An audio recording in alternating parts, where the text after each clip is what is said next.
வேதாந்தம், வைதீக சடங்குகள், கர்மானுஷ்டானங்கள், அபிஷேக ஆராதனைகள், சனாதனம், மனுஸ்மிருதி, இப்படி இவை எல்லாம் யாருக்காக சொல்லப்பட்டது, குறிப்பிட்ட ஒரு சமூகத்தினருக்கு மட்டுமா என்றால் நிச்சயம் அப்படியல்ல.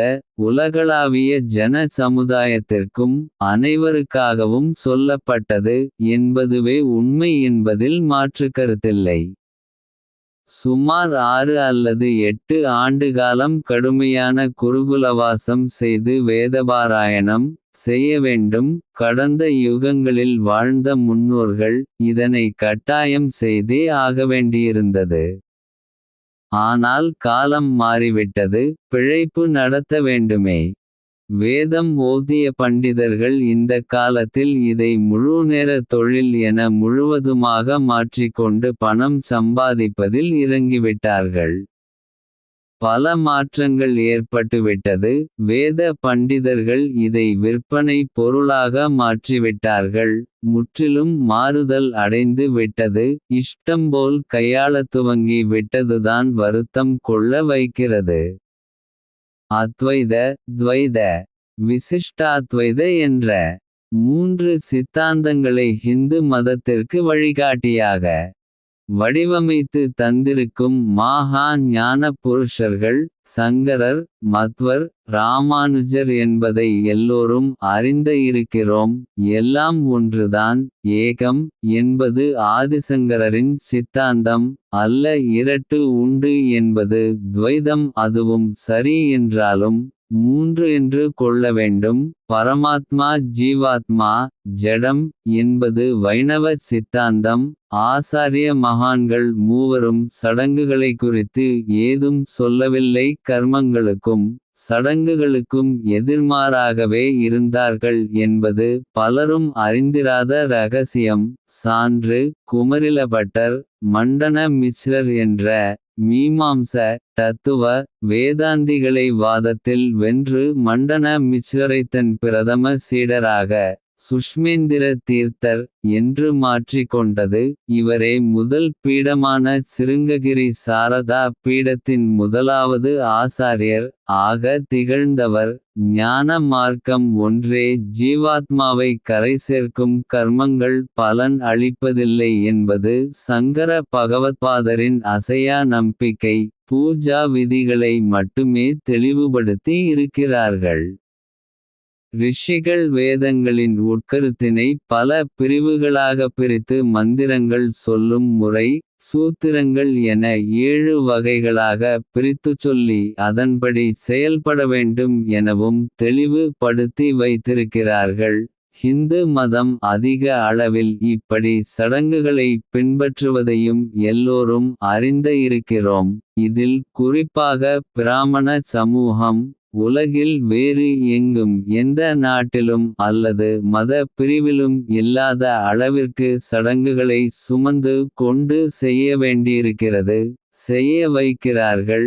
திருமணம் 3 நாட்கள் விமரிசையாக தடபுடல் என பல லட்சங்கள் செலவு செய்து கொண்டாடும் பெரும செலவந்தர் ஒருபுறம், உபநயனம் 2 நாள், ஹோமம் பூஜைகள் 1 வார காலம், சில மாதங்கள், மரணம் என்றால் ஓராண்டு முழுவதும் சடங்கோ சடங்குகள். கருட புராணம் படித்தால் நிச்சயம் புத்தி தடுமாறும், பய உணர்வு ஏற்படும், தொடர முடியாத அளவிற்கு பயம் வந்து மனம் பீதி அடையச் செய்துவிடும்.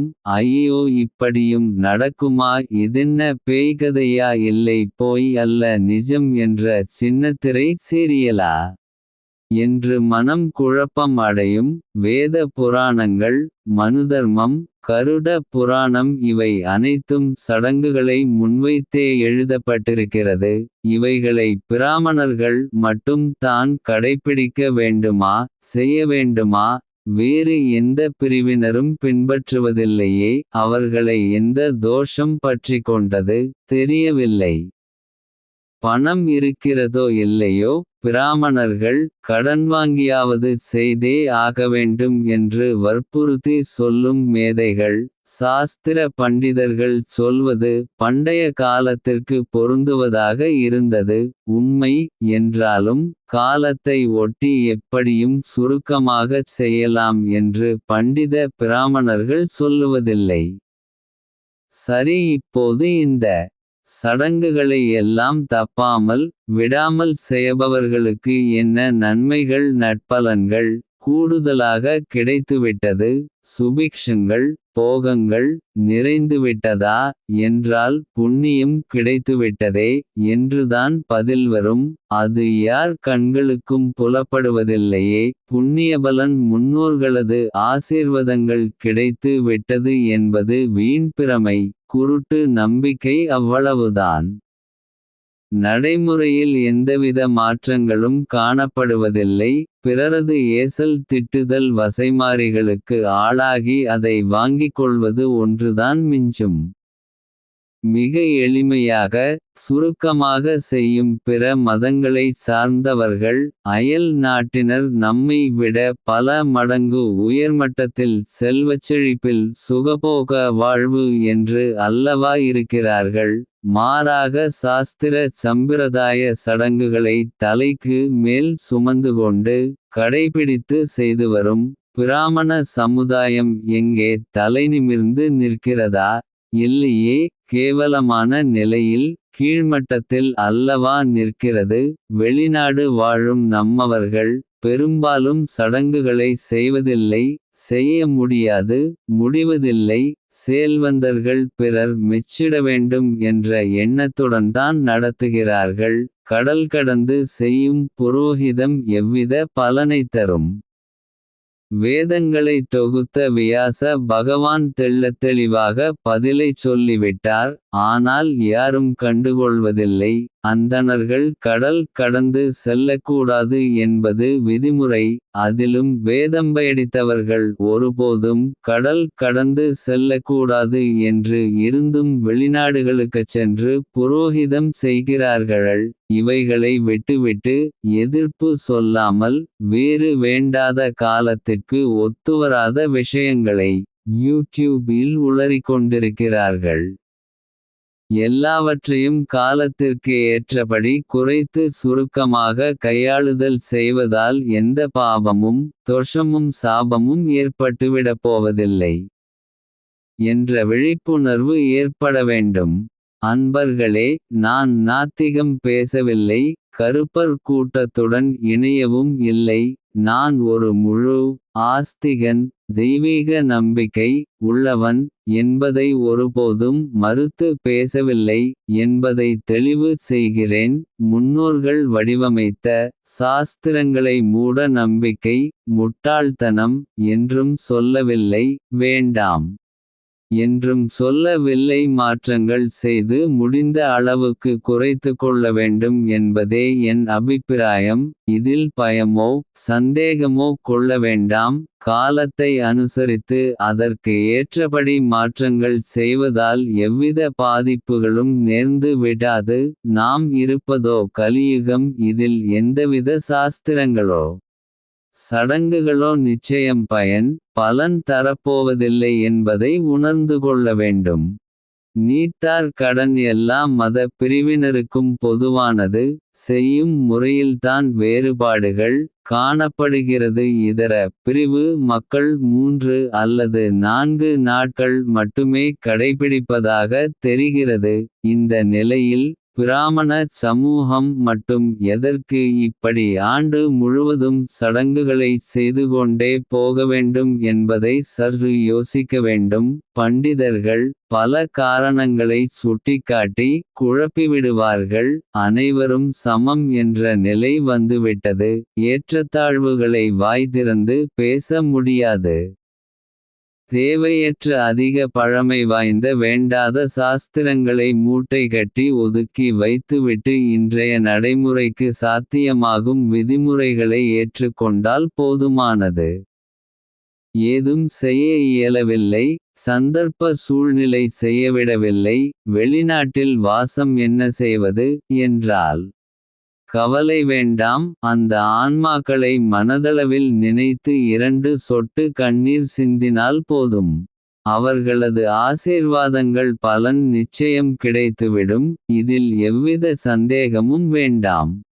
ஸ்ரீராம வனவாசத்தில் கானகத்தில் ராம லக்ஷ்மணர்கள் தசரதன் மற்றும் முன்னோர்களுக்கு சிராத்தம் செய்ய வேண்டிய பொருள்களை சேகரிக்க சென்றுவிட்டார்கள். குறிப்பிட்ட காலம் நெருங்கிவிட்டது. பித்ரு தேவதைகள் காத்திருக்க முடியாதே. குறித்த காலம் வரைதான் பித்ருக்கள் வந்து திதி படையல்களை ஏற்றுக்கொள்ள முடியும். காத்திருந்த சீதா பிராட்டியார் குறிப்பிட்ட நேரத்தில் திதி சமர்ப்பிக்க வேண்டுமே. போனவர்கள் இன்னமும் திரும்பி வரவில்லையே, என்ன செய்வது என ஒரு கணம் ஆலோசித்து கைவசம் இருந்த 2 பழங்களை வைத்து வணங்கி சடங்கினை முடித்தாள். திரும்பி வந்த ராம லக்ஷ்மணர் சீதையின் செயலை கண்டித்து மீண்டும் அக்னி மூட்டி திதியை ஆரம்பித்தார். அத்தருணம் வானில் தோன்றிய தசரதனும் ஏனைய பித்ரு தேவதைகளும் ராம சந்திர எதற்கு 2வது முறையாக திதி செய்கிறாய். ஏற்கனவே மகள் சீதை எங்களுக்கு சமர்ப்பித்து விட்டாளே, நாங்களும் பூரண திருப்தி அடைய பெற்றுவிட்டோம், திரும்பவும் செய்ய வேண்டாம் என்று வாழ்த்தி அனுக்கிரகம் செய்தார்கள் என்பதும். திருப்புட்குழி என்ற இடத்தில் ஸ்ரீராம லக்ஷ்மணர் ராவணனால் தாக்குண்டு மாண்டு போன ஜடாயு என்ற பறவை ராஜனுக்கு திதி சமர்ப்பணம் ஒரே நாளில் செய்து முடித்தார். அவ்வளவுதான், முடிந்தது. வனவாசம் அல்லவா? வால்மீகி மூல கிரந்தத்தில் வரும் பலர் அறிந்திராத உண்மை குறிப்பு வழிகாட்டுதல் ஆகும். எளிய முறையில் அதற்கு என்றே இருக்கும் தெய்வீக சந்நிதிகள் தென்னகத்தில் பல இருக்கிறது. அங்கு சென்று ஒருமுறை திதி சமர்ப்பணம் எளிய முறையில் செய்தாலே போதுமானது. அதற்கு பின் ஆண்டுதோறும் செய்யும் அவசியம் இல்லை என்பதை யூடியூப் ஞானிகள் பண்டித சிகரங்கள் தெரிந்து கொள்ள வேண்டும். விருப்பமுடையவர்கள் செல்வந்தர்கள் எப்படி வேண்டுமானாலும் செய்து கொள்ளட்டும். அவர்கள் விருப்பம். இயலாதவர்கள் பணவசதி குறைவாக இருப்பவர்கள் முடிந்தால் இருவருக்கு உணவு படைக்கலாம், அதுவே போதுமானது. உலக ஜீவராசிகள் இயற்கையாக இயங்குகிறது, ஆனால் மனித பிறவி முற்றிலும் வேறுபட்டு நிற்கிறது. வேதம் ஓதிய பண்டிதர்கள் நல்வழி காட்டுவதில்லை, பணவிரயம் செய்யும் வழிகளையே சொல்கிறார்கள். மந்திரங்கள் சக்தி வலிமை வல்லமை வாய்ந்தது என்பதில் மாற்று கருத்தில்லை. ஆனால் புரோகிதரோ அவசரமாக சொல்லி பாதியில் மற்றொரு உதவியாளரை அமர்த்தி வேறு இடத்துக்கு ஓடுகிறார். இப்படி இங்கும் அங்குமாக அரைகுறையாக சொல்லும் மந்திரங்களால் பலன் இருப்பதில்லை. ஒரே நாளில் 2 இடங்கள் என மாறிக்கொண்டு தட்சிணையை முழுவதுமாக வாங்கிக் கொள்கிறார். காலம் மாறிவிட்டது, அவசர யுகம். இதை உன்னிப்பாக கவனித்தால் மட்டுமே புலப்படும் ரகசியம். குற்றம் குறை சொல்கிறாய் என்று கேட்கலாம். நடப்பு வைதீக கர்மங்கள் செய்யும் முறைகளை போக்கினை சுட்டிக்காண்பிக்கிறேன், அவ்வளவுதான். யார் பிழைப்பிலும் மண்ணை போடுவதல்ல நோக்கம். ரமணர் துறவி அல்ல, முனிவரும் அல்ல, ரிஷியும் அல்ல. ஆத்ம ஞானம் அடையப்பெற்ற ஒரு மகா மனிதர். பக்தர்கள் அவரை ரமண மகரிஷி என அழைத்தார்கள். அவரது அன்னையார் பூத உடம்பினை துறந்ததும் அவரை அடக்கம் செய்யச் சொல்லி அனைவரையும் உணவு சாப்பிட அமரும்படி சொன்னாராம். எந்த சடங்குகளும் செய்ய விடவில்லை, சமாதி எழுப்பிட சம்மதம் தெரிவிக்கவில்லை. எல்லாம் பக்தர்களின் விருப்பம் போலவே நடந்தது. அவர் ஏன் இப்படிச் செய்தார் என்பது இன்றுவரை அறியப்படாத ரகசியம். அன்னைக்கு சமாதி கோவில் எழுப்பப்பட்டது, அபிஷேக ஆராதனைகள் செய்யப்பட்டது. சில காலங்கள் கழித்து அவரது இளைய சகோதரர் ஆகவேண்டியிருந்தது வந்து சேர்ந்தார் என்பது தெரியவந்தது. கர்மங்களில் சடங்குகளில் ரமணருக்கு உடன்பாடு இல்லை. சடங்குகள் வேண்டாம் என்பதே அவரது மனத்தெளிவு. இது மறுக்க முடியாத உண்மை. கர்மங்களை செய்து கொண்டு கால விரயம் செய்யாமல் நான் யார்? என்ற தேடலில் ஈடுபடுத்திக்கொள் என்பதே அவரது உபதேசம், அறிவுரை. சடங்குகள் செய்வதும் ஒரு வழியில் தன்னைத்தானே ஏமாற்றிக்கொள்வது என்பதே ரமணரது எண்ணம். நம்பிக்கை இல்லை என்றுதான் சொல்ல வேண்டும். விழிப்புணர்வு வரவேண்டும். கோவிகளில் இதர பிரிவினரை அர்ச்சகர் ஆக அரசு ஆணை வந்துவிட்டது. அர்ச்சகர்களை பதவி நீக்கம் செய்து வீட்டிற்கு அனுப்பிவிட்டதும் தெரிந்த விஷயம். இதேபோல் வைதீக கர்மங்கள் இதர சடங்குகளை மற்ற பிரிவினரும் செய்ய அரசு ஆணை பிறப்பித்தால் கீழ்ப்படிந்தே ஆக வேண்டும் என்பதை மறக்க வேண்டாம். பயிற்சி அளிக்க பண்டிதர்களுக்கு உத்தவு பிறப்பித்தால் மறுக்க முடியுமா? 6 மாதம் அல்லது ஓராண்டு கால பயிற்சி போதுமானது எனவும் அறிக்கை வரலாம். இது பண்டிதர்களின் கவனத்திற்கு. மேற்சொன்னவைகள் எனது சொந்த கருத்து மட்டுமே. வருங்காலம் எப்படி இருக்கலாம் என்ற ஒரு கணிப்பு அவ்வளவுதான். ஏராளமான சாஸ்திர சம்பிரதாயமான சடங்குகளையும் கண்டு அனுபவம் அடையப்பெற்றவன் என்ற முறையில் இதை பதிவு செய்கிறேன். பயன் இல்லை. பார்வையாளரும் மிக குறைவுதான். போதிய ஆதரவு இல்லை. பதிவு ஏற்கத்தக்கது என்றால் உங்கள் கருத்து எதுவாக இருந்தாலும் பதிவு செய்யுங்கள். வரவேற்கிறேன். நன்றி வணக்கம். வாழிய நலம்.